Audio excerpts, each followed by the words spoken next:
Humberside Police Inspector Craig Mattinson. Well, we spoke about him recently and how he had been denying the inappropriate touching of two young girls almost 20 years ago at his misconduct hearing last week. Well, the misconduct hearing has now come to an end. The 4-day hearing was told by two women, now in their 30s, that Mattinson touched them in a sexual way over their clothing when they were just 14 and 17, as the two girls then shared a flat together in Hull.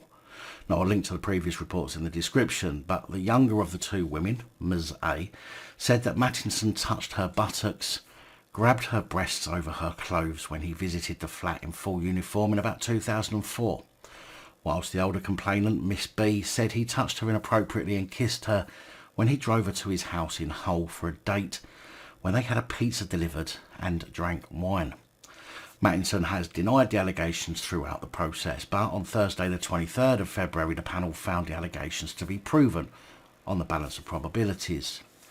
Now, very interestingly, it seems that during the hearing it was divulged that Mattinson had received two warnings early in his career before the incidents with Miss A and Miss B, which related to similar incidents. The first was in 2001 when Mattinson was caught talking to a 15-year-old girl in an internet chat room, although he claimed he thought she was an adult.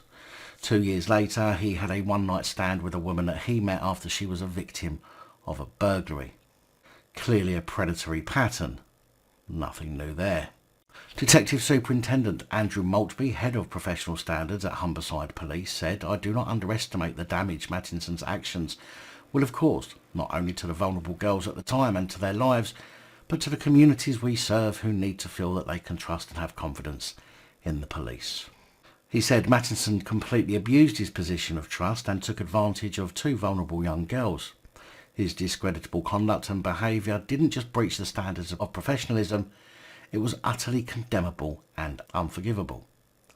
Now, I'll tell you what's unforgivable and condemnable. The fact that he had two warnings already and was allowed to continue. Now, if he had been caught chatting to a 15-year-old girl in a chat room, that's grooming. He should have been, at the very least, a final written warning for that, for 4 years maximum. And then when he got caught out having a one-night stand with a vulnerable victim of crime, he should have been sacked, although he should have been sacked after talking to a 15-year-old, to be fair. Making out you're all against this kind of behaviour while actively encouraging it by not taking appropriate action is sickening.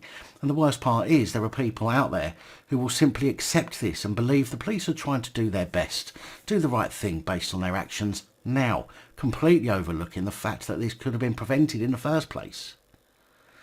And Mattinson walked out of the hearing before the decision was reached, which was to dismiss him without notice, and although not mentioned, I do hope he's put on the predator and perv list at the College of Policing. Another one bites the dust.